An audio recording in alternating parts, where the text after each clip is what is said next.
a la meditación, la reflexión de la palabra del Señor. Juan capítulo número 1, por favor, versículo 1 al 5, y vamos a continuar con el servicio.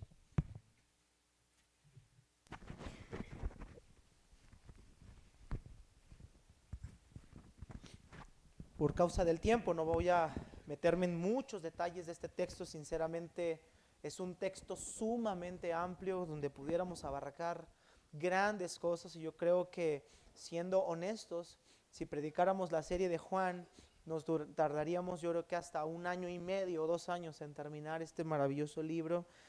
Y simplemente del primer capítulo, de los primeros 18 versículos, hermanos, habría mucho que meditar, que nos llevaría semanas para estudiarlo. Así que no es mi propósito hacer un estudio exhaustivo de estos textos, simplemente dar en síntesis lo que el autor nos está tratando de comunicar y algunas ideas principales. Aquí dice San Juan 1, versículo 1 en adelante: en el principio era el verbo, y el verbo era con Dios, y el verbo era Dios. Este era en el principio con Dios. Todas las cosas por Él fueron hechas, y sin Él nada de lo que ha sido hecho fue hecho.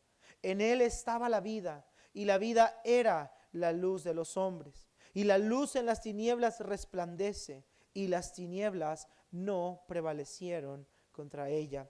Padre, bendice tu palabra, mi Dios, que va a ser expuesta en esta noche.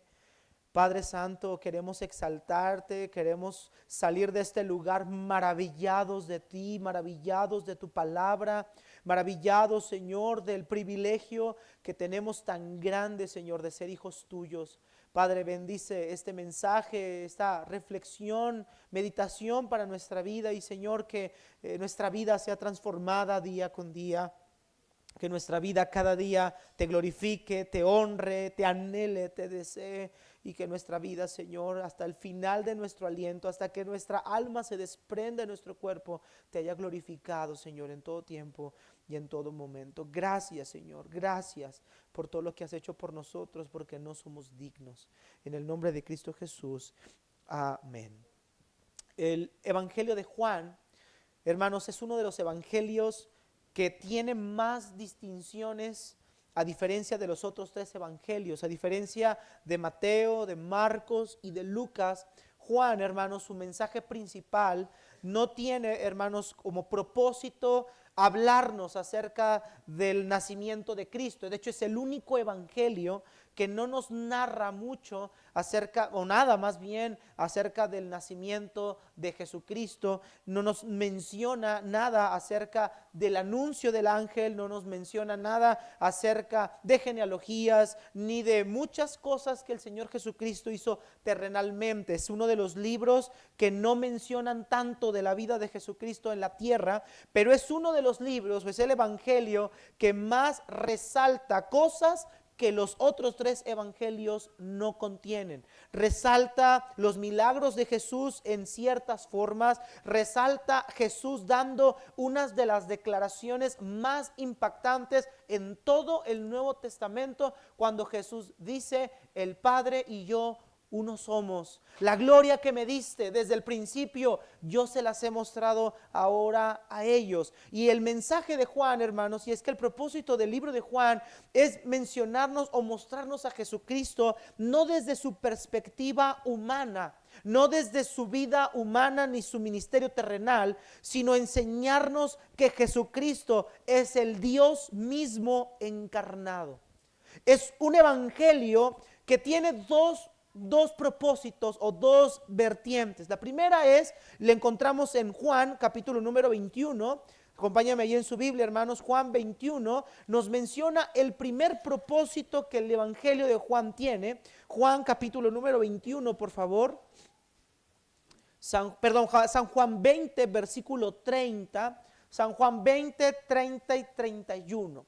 San Juan 20, 30 y 31, vamos a encontrar, hermanos, el propósito del libro de Juan. Dice la palabra de Dios: hizo además Jesús muchas otras señales en presencia de sus discípulos, los cuales no están escritas en este libro, pero estas se han escrito para que creáis que Jesús es el Cristo, el Hijo de Dios, y para que creyendo tengáis vida eterna en su nombre. El propósito del libro de Juan es que nosotros conozcamos a través de sus escritos que Jesucristo es el Hijo de Dios, es el Cristo prometido, es el Salvador del mundo, es el Dios hecho carne.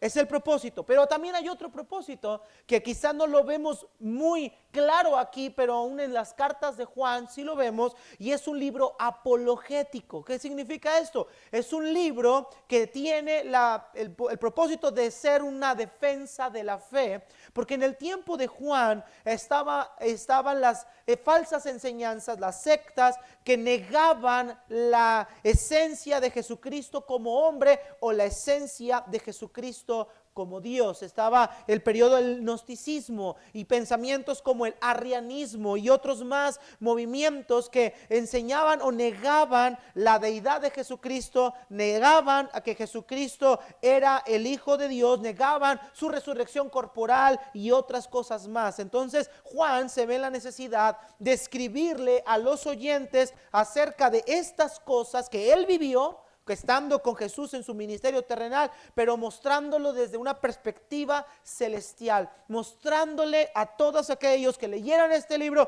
que Jesús era más que un profeta, que Jesús era más que un maestro, que Jesús era más que un sofista para los griegos, Jesús era más que cualquier otra cosa. Él era el Hijo de Dios, el Dios hecho carne. Y es el propósito de Juan 1 y es el tema de hoy que estaremos estudiando en esta mañana: el Verbo hecho carne, porque ese es el significado de la Navidad. Navidad no es un pesebre, Navidad no es un bebé acostado en pañales o poner un nacimiento y recordar todo el tiempo de un bebé. No, hermanos, la Navidad es que el Verbo se hizo carne y todo lo que implicó que el Verbo se hiciera carne. Así que, a diferencia del mundo que ahorita está tronando cohetes y tomando cerveza y alcoholizándose, perdiendo el control, el verdadero significado de la Navidad es saber que el Rey de Reyes y Señor de Señores vino a este mundo en favor de todos nosotros los pecadores, y que la luz del Evangelio por su gracia brilló en nuestros corazones. Y si usted está aquí y no es salvo, que la luz del Evangelio brille en su corazón en esta noche. Pero empezando, hermanos, a ver esto, vamos a ver en primer lugar el origen de Jesucristo, el origen del Verbo, porque eso es lo que Juan nos dice en los primeros 5 versículos. Versículo 1, el 5 dice: en el principio era el Verbo, y el Verbo era con Dios, y el Verbo era Dios. Este era en el principio con Dios. Juan nos muestra, hermanos, algo importante, y es interesante que el Evangelio de Juan comienza exactamente igual que el libro de Génesis capítulo número 1, en principio. En griego original diría en principio. Y este principio no se refiere, hermanos, a que Jesucristo fue creado. Este principio no se refiere al inicio de la existencia de Jesucristo, la existencia del Verbo. No, este principio se refiere a antes que fueran todas las cosas, antes aún de la creación del universo, antes aún de la creación de las constelaciones celestiales, antes que la creación del hombre mismo, el Verbo ya estaba. En el principio era, vea el texto, el principio era el Verbo. La Nueva Biblia de las Américas lo traduce como: en el principio el Verbo ya existía. No es que el Verbo fue creado, el Verbo no fue diseñado, el Verbo no tiene proporciones de criatura. No, el Verbo ya existía. El Verbo es antes de toda la creación. Y lo vemos, hermanos, en Génesis capítulo número 1, cuando encontramos lo que dice Moisés como narración: en el principio creó Dios los cielos y la tierra. Y el término Dios que vemos ahí es la palabra Elohim, un término plural para referirse a un conjunto de dioses, como si hubieran varios dioses. Sin embargo, hermanos, Dios no es un conjunto de dioses, son tres personas en uno, tres personas diferentes formando o siendo Dios mismo en esencia, con características diferentes, con personalidades diferentes, pero siendo el mismo Dios. Y el verbo ya existía, el verbo ya estaba. Fue por medio del verbo que todas las cosas fueron creadas. Cuando Génesis 1:1 nos dice, en el principio creó Dios los cielos y la tierra, y dijo Dios, con su palabra, con el aliento de su boca, con lo que Dios pronunció, lo que Dios habló, fue el medio por el cual todo lo que fue creado fue hecho. Este es el verbo, esta es la palabra. Él ya existía. Y Juan nos habla de su eternidad y nos habla de su autoexistencia. Si hay una criatura que solamente, un ser que solamente puede ser creado o tener una autoexistencia, ese es Dios. Ninguna criatura puede ser autoexistente. Usted no es autoexistente, porque usted no existe por usted mismo. Usted fue creado por Dios.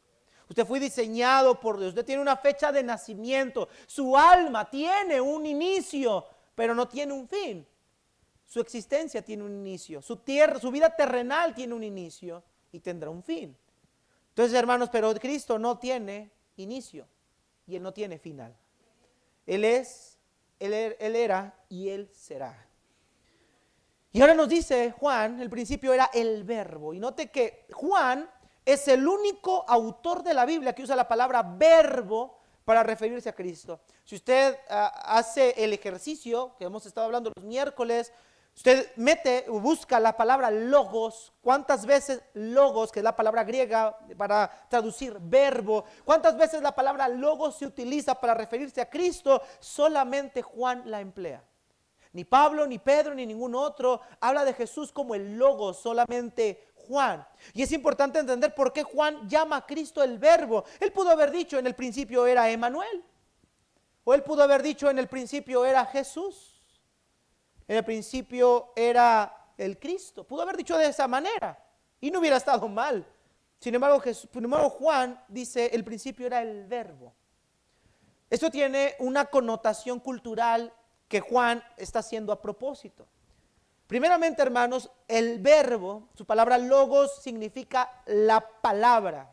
La palabra. Para los judíos era muy común entender esto y era algo muy evidente, porque cada vez que hacía mención a la palabra o la palabra de Dios o el aliento de Dios, ellos entendían perfectamente que se estaban refiriendo a las escrituras, a lo que Dios hablaba, a lo que Dios pronunciaba con sus palabras. Los judíos entendían perfectamente que el logos, la palabra, venía o provenía directamente de Dios. Ellos no tenían problema en entender esto, pero los griegos sí, porque para los griegos, hermanos, el término logos tomó significado diferente. Por ejemplo, para Heráclito, en el año 500 antes de Cristo, Heráclito de Éfeso, para él, que fue el primero que empleó la palabra logos, la utilizaba filosóficamente para describir la ley universal, esta ley o en una energía que regía el cambio y la armonía del cosmos.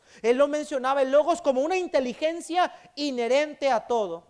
Posteriormente los estoicos mencionaban el logos como la razón universal, el destino o una ley divina que estructuraba el universo, que estaba presente tanto en la naturaleza como en el ser humano. Y Aristóteles empleó la palabra logos para referirse a la persuasión a través de la lógica, a los hechos, la argumentación racional, lo que es la palabra o el contenido de una palabra. Entonces, para los griegos el logos era una energía, algo que impulsaba el cosmos, que impulsaba la naturaleza, y ellos creían que eso era el logos. Y entonces Juan lo que hace es tomar el pensamiento de ellos de logos y lo que los judíos entienden como la palabra, y describir a Cristo como Él es esa palabra. Él es esa palabra desde el principio. Él no es una energía, Él es esa persona que controla, dirige y crea todo el cosmos que nosotros vemos.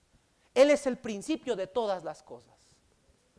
Entonces Juan usa el término logos, el verbo, para mencionar que no hay otra cosa, no hay una energía que controla todo. Hay un Dios que lo controla todo, y ese Dios que lo controla todo es Jesucristo.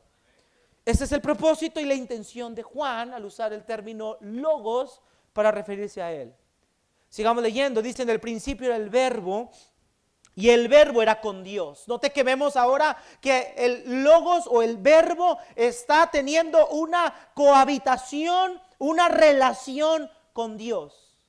Es decir, hermanos, que el verbo interactúa y se relaciona con Dios. Y me encantan las palabras de Jesús cuando dijo: Padre, esa gloria que me diste cuando yo estaba contigo, ahora yo se las he mostrado a ellos. Entonces vemos que el verbo y el Padre siempre han estado juntos desde el principio de la creación. Qué interesante es en Génesis cuando vemos que el Señor confunde las lenguas en Babel, que Dios desciende y los ve lo que están haciendo y les dice: hagamos. Confundamos sus lenguas. Y en Génesis 1, cuando está creando al hombre, dice: hagamos al hombre a nuestra imagen y nuestra semejanza. ¿Con quién hablaba Dios en ese tiempo? ¿Con quién hablaba Dios? ¿Con los ángeles? ¿Los ángeles tienen poder de hacer como Dios? No. Él hablaba con el verbo. Él hablaba con el Hijo, con la segunda persona y la tercera persona de la Trinidad. Vemos al verbo tener comunión, relación con Dios. Y también, hermanos, vea lo que dice Juan, y esto es contundente: y el verbo era Dios. Qué interesante es lo que Juan está haciendo. Juan está describiendo que el verbo, el logos eterno, autoexistente, ese logos que se desarrollaba, que se relacionaba con el Padre, ese verbo es Dios. Esta es una de las doctrinas más atacadas a lo largo de la historia de la iglesia. Desde el principio, desde el comienzo de la iglesia primitiva, ha habido acérrimos rivales contra la deidad de Cristo hasta nuestros días.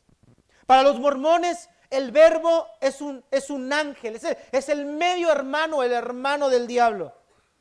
Para los testigos de Jehová es como un ángel, como un arcángel, alguien diferente o inferior a Dios. Para nosotros el verbo es Dios, porque eso dice la Escritura. Jesús, cuando se encarnó, no dejó de ser Dios nunca. Mire Filipenses capítulo número 2, hermanos, por favor. Como le digo, no estamos entrando en muchos detalles, ni tampoco mi intención es hacer una exposición exhaustiva de la deidad de Cristo. Simplemente quiero atrapar lo que Juan nos está tratando de enseñar para aterrizar al mensaje o a lo que vamos a aplicar para nosotros ahora. Pero mire lo que dice Filipenses capítulo número 2, versículo número 5. Haya pues en vosotros este sentir que hubo también en Cristo Jesús, el cual siendo en forma de Dios, no estimó el ser igual a Dios como cosa que aferrarse, sino que se despojó a sí mismo, tomando forma de siervo, hecho semejante a los hombres, y estando en la condición de hombre, se humilló a sí mismo, haciéndose obediente hasta la muerte y muerte de cruz. Hermanos, Jesús nunca dejó de ser Dios. Jesús nunca dejó de perder su esencia. Cuando dice la Biblia que Él se despojó a sí mismo tomando la forma de siervo, quiere decir que Jesús, de lo que se despojó, lo que Jesús se vació, fue de toda esa autoridad que Él tenía como Dios para tomar la forma o tomar el puesto, la posición de un esclavo. Jesús le dijo claramente a sus discípulos: el Hijo del Hombre no vino para ser servido, sino para servir y dar su vida en rescate por muchos. El propósito de la encarnación de Cristo no era venir a instaurar un reino terrenal aún. No era un reino cultural, terrenal, derrocar enemigos humanos. El reino de Dios tenía que ser implantado primero, y a eso vino el Hijo. A implantar el reino de Dios, a mostrarnos y a darnos a conocer la gloria del Padre a través de Él. Este verbo es Dios. Él, siendo en forma de Dios, no estimó, no consideró, no usurpó la autoridad como Dios. Se despojó de ella tomando la forma de un esclavo, haciéndose obediente hasta la muerte y muerte de cruz. ¿Y por qué todo eso, hermanos? Por amor a nosotros, por amor al mundo. Mire lo que dice Hebreos 1 también. Vea cómo el autor de Hebreos empieza. El autor de Hebreos también quiere enseñarle y dejarle a su audiencia claramente que Jesús no es un profeta, no es solamente un buen maestro, no fue solamente una persona importante, no. Quiere mostrarle que Jesús es Dios. Mire lo que dice Hebreos 1, capítulo 1, versículo 1. Hebreos capítulo 1, verso 1. Está el libro antes de Santiago y después de Filemón, libro de Hebreos. Dice la escritura: Dios, habiendo hablado muchas veces, de muchas maneras, en otro tiempo a los padres por los profetas, en estos postreros días nos ha hablado por el Hijo, a quien constituyó heredero de todo y por quien asimismo, ¿qué, hermanos amados? Hizo el universo. Ahora vamos al versículo número 4. Está hablando de Jesús, hecho tanto superior a los ángeles, cuanto heredó más excelente nombre que ellos. Porque ¿a cuál de los ángeles dijo Dios jamás: mi hijo eres tú, yo te he engendrado hoy? Otra vez, yo sería el padre y él me será hijo. Y otra vez, cuando introduce al primogénito en el mundo, dice: adórenle todos los ángeles de Dios. Versículo 8, mas del hijo dice: tu trono, ¿cómo le llama al hijo? Tu trono, oh Dios, por el siglo del siglo, cetro de equidad es el cetro de tu reino. Mis hermanos, Dios fue muy claro cuando dijo en el Antiguo Testamento, primeramente en la ley mosaica, en el decálogo, y después en otras instrucciones más. El Señor fue muy claro cuando dijo que ningún otro Dios ajeno nos deberíamos de inclinar, deberían de servir, mucho menos postrarse. Pero ¿cómo es posible que el salmista, porque aquí es David el que está hablando, es un salmo, el que está citando el autor de Hebreos, ¿cómo es posible que el salmista diga que Dios dijo al Hijo: tu trono, oh Dios, y que le adoren? Si Dios no acepta adoración para otros dioses o criaturas, porque Él es el único, ¿cómo acepta adoración para el Hijo si entonces el Hijo no es Dios? Más sencillo aún, ningún ángel cuando dio anuncios aceptó adoración humana. Ni cuando se apareció el ángel Abraham, ni cuando se apareció Gabriel, ningún otro ángel aceptó adoración humana. Pero Cristo siempre aceptaba la adoración que le brindaban. ¿Por qué, hermanos? Si Jesucristo no es Dios, entonces Dios se contradice a sí mismo. Entonces no me debo de inclinar a dioses ajenos, pero si Jesús no es Dios, entonces Él es un Dios ajeno o es una criatura ajena a Dios, entonces Dios mismo está mintiendo de lo que dice. Pero no hay mentira, Jesús es Dios. No hay ningún tipo de pecado al adorar y postrarnos a Dios. Es más, Él es el que tiene un nombre sobre todo nombre. Él es el heredero, Él es la autoridad máxima. ¿Sabe por qué se le llama así? Porque un hombre está sentado a la diestra del trono de Dios. Cristo, forma humana, está sentado en el trono de Dios. A Él constituyó el heredero de todo. Entonces, en el principio, el Verbo ya estaba. Y el Verbo tenía comunión con Dios. Y el Verbo es Dios. Dice Juan en el verso 2, este era en el principio con Dios. Quizá Juan está pensando en el gnosticismo y les está diciendo esto: no olviden, Jesús no es un ser creado, Jesús no es un ser espiritual, no es una figura, no es un fantasma, Él es Dios, hecho carne. Versículo número 3, todas las cosas por Él fueron hechas, y sin Él nada de lo que ha sido hecho fue hecho. En Él estaba la vida y la vida era la luz de los hombres. Hermanos, si Jesús fue un ser creado, entonces las cosas no fueron hechas por Él. Diría, entonces todas las cosas fueron hechas y Él ahora le tocó tenerlas. No, Él es el creador de todas las cosas. Mire Colosenses 1, por favor, Colosenses 1. También vemos que Pablo nos dice que Jesús es el creador de todas las cosas. Colosenses capítulo número 1. Colosenses 1, mire lo que dice la escritura, versículo número 13. Quiero leer desde el 13 para que entendamos de quién está hablando Pablo. El cual nos ha librado de la potestad de las tinieblas y trasladado al reino de ¿quién? De su amado Hijo, en quien tenemos redención por su sangre, el perdón de pecados. ¿De quién está hablando, hermanos? De Jesús. Jesús, Él es la imagen del Dios invisible, el primogénito de toda creación, porque en Él fueron creadas todas las cosas, las que hay en los cielos, las que hay en la tierra, visibles e invisibles, sean tronos, sean dominios, sean principados, sean potestades, todo fue creado por medio de Él y para Él. Y Él es antes de todas las cosas y todas las cosas en Él. ¿Qué dice, hermanos? Subsisten. Él es el creador de todas las cosas. Él es el Dios eterno, autoexistente, autosuficiente, que está sentado en el trono. Y Él es el creador de todas las cosas. Cuando dice la Biblia el primogénito, no se refiere al primer ser creado. La palabra es prototokos, que significa que Él es el que tiene la preeminencia de todas las cosas. Él es el primero y el último. ¿Estamos aquí, mis hermanos? Entonces, ese bebé en el pesebre no era un humano común, era el Verbo de Dios. Era el Verbo de Dios. ¿Y por qué el verbo venir? Verso 4, verso 5, verso 4, en Él estaba la vida. Y la vida era la luz de los hombres. La luz en las tinieblas resplandece. Las tinieblas no prevalecieron contra ella. Hubo un hombre enviado de Dios, el cual se llamaba Juan. Este vino por testimonio, para que diese testimonio de la luz, a fin de que todos, ¿qué, mis hermanos? Creyesen por Él. Hermanos, Jesús vino porque vino a alumbrar a un mundo lleno de tinieblas, para que el mundo pudiera creer en Él. Ese es el propósito de Juan. Empieza mostrando el propósito y termina mostrando el propósito.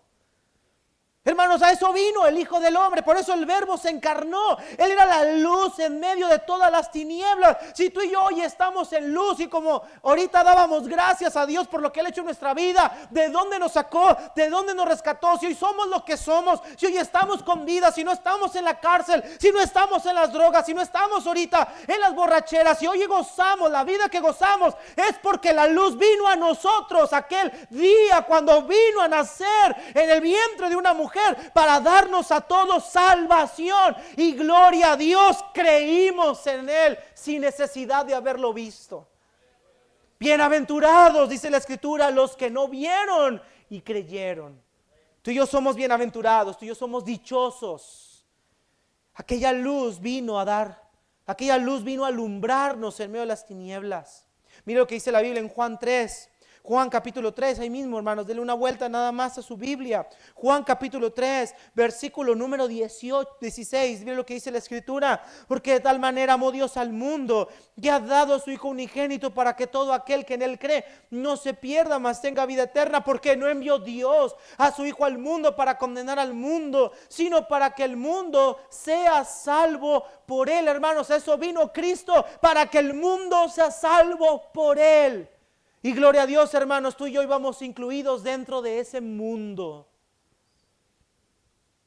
El que en Él cree no es condenado, pero el que no cree ya ha sido condenado porque no ha creído en el nombre del unigénito Hijo de Dios. Hermanos, por la gracia de Dios nosotros hemos creído en el unigénito Hijo de Dios. Y por la gracia de Dios tú y yo ya no somos condenados. Tú y yo ahora somos perdonados.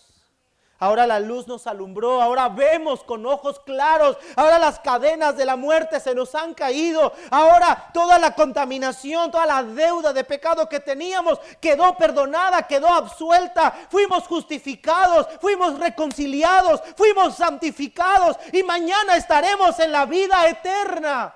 Todo porque el Verbo se hizo carne. Hermanos amados, es el privilegio más grande estar en Cristo Jesús. No te pierdes de nada con estar allá afuera. Tú y yo nos perdemos de nada por la forma en cómo festejan allá afuera. Tú y yo tenemos una recompensa maravillosa en el cielo. Y quiero concluir con el verso 14. Y aquel Verbo fue hecho carne, y habitó entre nosotros, y vimos su gloria, gloria como del unigénito del Padre, lleno de gracia y de verdad. Quiero que prestes atención aquí a lo que Juan está diciendo. Quizá para nosotros no tiene un significado tan grande como lo tenía para ellos en ese tiempo, pero quiero explicarlo de todas maneras. Cuando Juan escribe que el verbo fue hecho carne, Juan estaba empleando un término griego muy común, que era el verbo sarx, que es el verbo sarx, carne, que se utiliza muchas veces en la Biblia como referencia para hablar de la naturaleza pecaminosa o del pecado.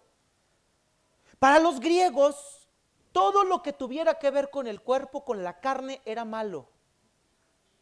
Para los griegos, la carne o el cuerpo era algo que hay que desecharlo, no era tan importante. Era contaminante. Y Juan, al decir que el verbo se hizo carne, nos está dando una muestra de que no solamente Jesús era humano, que Jesús solamente tuvo un cuerpo humano, sino que Jesucristo mismo tuvo que tomar una naturaleza humana para poner su vida como ese sacrificio expiatorio por nosotros, para que la carne, para que en el cuerpo de Cristo todos nuestros pecados pudieran ser tomados y al mismo tiempo posteriormente pudieran ser perdonados. El verbo se hizo carne. Cristo tomó toda la naturaleza que nosotros tenemos y todas las debilidades que una naturaleza humana tiene: hambre, sed, cansancio, traiciones, sueño. Tenemos limitaciones y Jesús tomó un cuerpo como el nuestro, participó de nuestra misma naturaleza con el fin de otorgarnos a nosotros una herencia eterna en el cielo. Y dice Juan, y habitó entre nosotros, estuvo aquí con nosotros.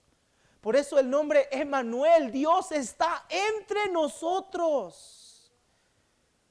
Claro que cuando Jesús nació, no nació con algo diferente a los demás niños. Jesús no tenía poderes sobrehumanos. Yo me acuerdo cuando tenía unos 8 o 9 años de edad, me acuerdo una vez estaba mi abuelita viendo el Canal 5. Y eran fechas decembrinas precisamente. Y había una película en blanco y negro. Yo creo que a lo mejor los hermanos como Oscar y Miguel y todos ellos sabrán. A lo mejor tuvieron ahí la filmación, no lo sé. Películas en blanco y negro. Y veían a un niñito que supuestamente representaba a Jesús y agarrando una piedra y convirtiéndolas en palomas y haciendo un montón de cositas el niño. Yo veía al niño y no, pues el niño Jesús y hacía muchos milagros y hacía magia para los otros niños. No, hermanos, Jesús tuvo una niñez como la de cualquier niño de ese tiempo. Tuvo un oficio. Era el hijo del carpintero. Era un carpintero. No tenía algo diferente Jesús, no le brillaban los ojos diferente, no tenía una aureola en la cabeza o alas. Pero cuando la gente lo veía caminar, no se daba cuenta que Dios habitaba entre ellos, su creador entre ellos. Y dice Juan, y vimos su gloria. Tú dirías, qué envidia haber estado en ese tiempo. Hermanos, yo creo que si tú y yo hubiéramos estado en ese tiempo, no hubiéramos creído. Gracias a Dios que no estamos en ese tiempo, porque un día veremos su gloria. No necesito verla para creerle. Veré lo que ya sé que hay. Gloria. Y ese verbo estaba lleno de gracia y de verdad. Él es el camino, la verdad y la vida. Y nadie puede ir al Padre si no es por Él. Mis hermanos, qué privilegio tan grande tenemos de que Cristo haya encarnado su vida por nosotros. Termino con el 12. Mas a todos los que le recibieron, a los que creen en su nombre, les dio potestad de ser hechos hijos de Dios, los cuales no son engendrados de sangre, ni de voluntad de carne, ni de voluntad de varón, sino de Dios. Hermanos, todos los que le recibieron, todos los que por la fe creen en Cristo, no fueron o no estamos en Cristo por obra de la casualidad, del arte, del destino, ni siquiera por la invitación que alguien nos extendió. Si tú y yo estamos aquí y pertenecemos al reino de Dios, es porque esa fue su voluntad. Y qué precioso es que el verbo se hizo carne para que yo fuera adoptado como hijo de Dios. ¿Alguien de aquí estaría dispuesto a desprenderse de lo que más quiere, de lo que más ama, para llenar, satisfacer o deleitar a alguien que es un contrario o es un enemigo nuestro? ¿Alguien de nosotros sería capaz de desprenderse de lo que más ama en el mundo, a lo que más deseas, lo que tú más anhelas en tu carne, desprenderte para beneficiar a alguien que te ha maldecido en el pasado? Ninguno de nosotros tenemos tal capacidad, pero el Verbo se encarnó, dejó su trono de gloria, dejó su reino celestial, se desprendió para nosotros adoptarnos como hijos suyos. Y no éramos hijos bonitos que estuviéramos allá en aquel lugar, bonitos muchachos que mereciéramos ser adoptados. Éramos verduras podridas, éramos personas muertas en delitos y pecados. Nada bueno había en nosotros, pero Él nos adoptó por amor a su nombre, por amor a lo que Él ha creado, por amor a cada uno de nosotros. Y si hoy estamos reunidos aquí como hijos de Dios y un día estaremos reunidos en el cielo como hijos de Dios, fue porque Él así lo quiso. Nadie de nosotros somos un accidente, nadie de nosotros somos una obra del azar, nadie de nosotros somos una obra del destino. Todos fuimos diseñados, planeados por Dios, predestinados por Dios para ir a la gloria eterna, elegidos desde antes de la fundación del mundo. Si estamos aquí es porque simple y sencillamente adoramos a Cristo por lo que Él hizo, porque si no fuera por Él yo seguiría perdido. Hermano amado, si no fuera por Él tú seguirías perdida. Tú seguirías perdido. Tú seguirías ahorita festejando estas fechas como el mundo lo está haciendo ahorita, sin beneficio alguno, sin propósito alguno. Hermanos, pero gloria a Dios, nosotros hoy estamos con un propósito alguno. Tenemos un propósito. Y estamos haciendo hoy lo que vamos a hacer cuando estemos en el reino de Dios: adorar al que vive por los siglos de los siglos. Mi hermano, yo pregunto, ¿qué tan agradecido estás con Dios por el hecho de haberse encarnado por ti? ¿Qué tan agradecido estás? ¿Qué tan dispuesto estás a dar ahora tu vida tú por Él? Mira, hermano, Él dio todo por ti, por mí. Él se desprendió de todo.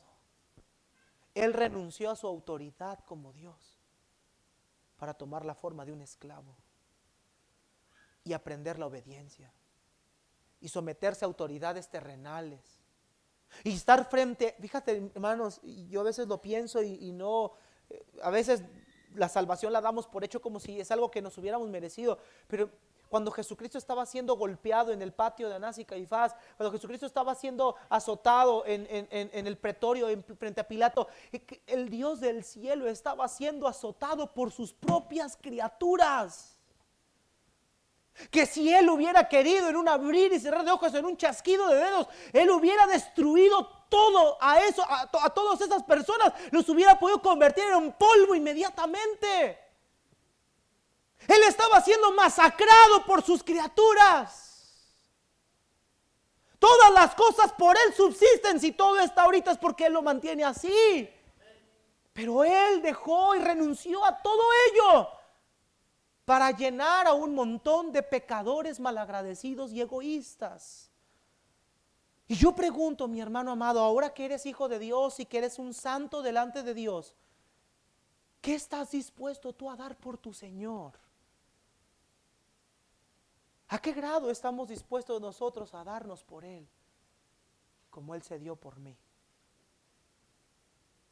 Él dejó que sus criaturas lo azotaran y lo humillaran. Y todavía dijo: Padre, perdónalos. ¿Qué estamos dispuestos tú y yo a hacer para la gloria del Verbo? ¿Qué estamos tú y yo dispuestos a hacer, hermanos, para su honra y gloria? Nos pesa salir a evangelizar, nos pesa ofrendar, nos pesa venir a la iglesia, nos pesa hablar con gente de Cristo. Todo nos pesa porque tenemos la mente o tenemos la creencia de que no lo merecemos todo, de que somos alguien, de que le estamos haciendo un favor al pastor o a los hermanos por venir. No, mi hermano, nosotros no servimos a los pastores, no servimos a las iglesias, servimos al Verbo hecho carne. Y si yo voy a entregar mi vida, se la voy a dar toda porque se la debo a Él. Es que ni la vida que tú tienes en este momento es tuya, es de Él. Él te compró con su sangre preciosa. Hermanos amados, ¿qué estamos dispuestos a dar por Él? ¿Qué estamos dispuestos a sacrificar por Él? Y yo pregunto, hermanos, ¿Él no es digno de nuestra vida?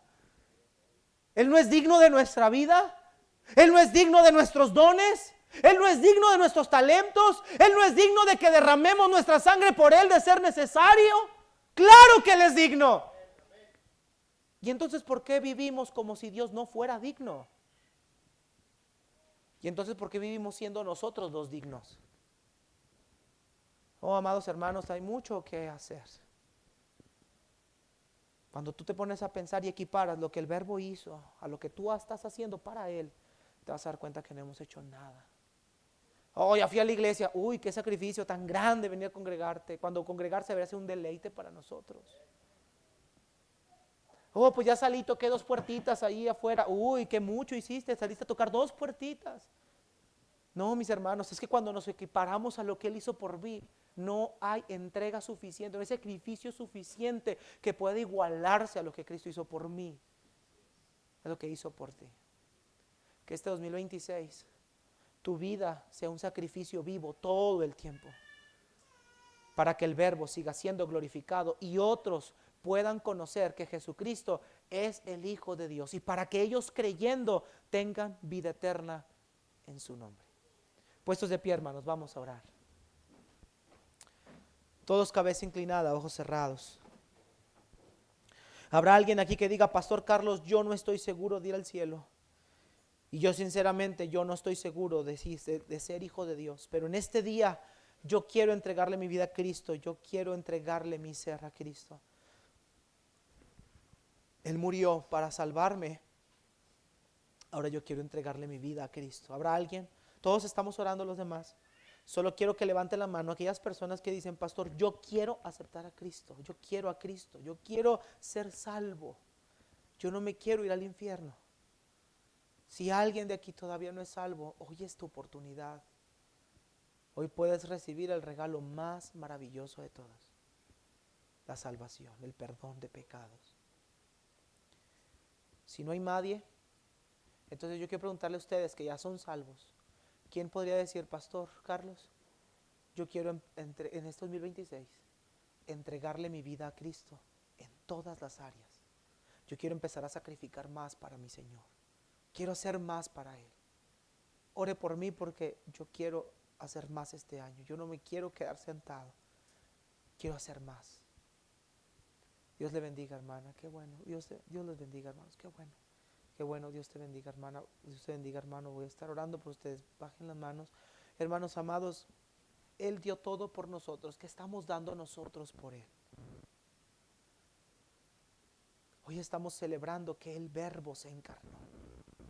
Y todo lo que implicó el que Cristo se haya encarnado. Wow, hermanos, todo lo que implicó. Por un montón de pecadores egoístas. Sin embargo, ahora nos ha perdonado y nos ha adoptado como miembros de su familia. Esa es gracia. Hermano, tienes un privilegio que no tiene el mundo entero. Tienes una nueva vida, úsala para la gloria de Dios. Deja atrás del pecado. Que no te llame más la atención lo que el mundo hace. Él te sacó de allá para darte un nuevo nombre, una nueva vida. Nuestra vida es mejor que la del mundo 1000 veces. El mundo está perdido y seguirá perdido. Pero nuestra vida tiene una esperanza eterna. Amado, en Cristo es muchísimo mejor estar. La vida en Cristo es más valiosa, la vida vale más y más por Él. Padre, bendice a mis hermanos, Señor, bendice esta iglesia. Señor, que como iglesia podamos amarte cada día más y entregarte nuestra vida. Gracias por el regalo más grande de la Navidad, porque el Verbo se encarnó. Gracias porque el Verbo se entregó. Gracias por el día, esa fecha en el que tú nos rescataste. Te doy gracias por el 15 de febrero del 2010, el día que tú a mí me rescataste, el día que tú a mí me perdonaste. Gracias, Señor. Que nuestra vida te glorifique y te exalte hoy. En el nombre de Jesús. Amén. Amados hermanos, que tengan una preciosa y feliz Navidad en compañía de sus seres amados.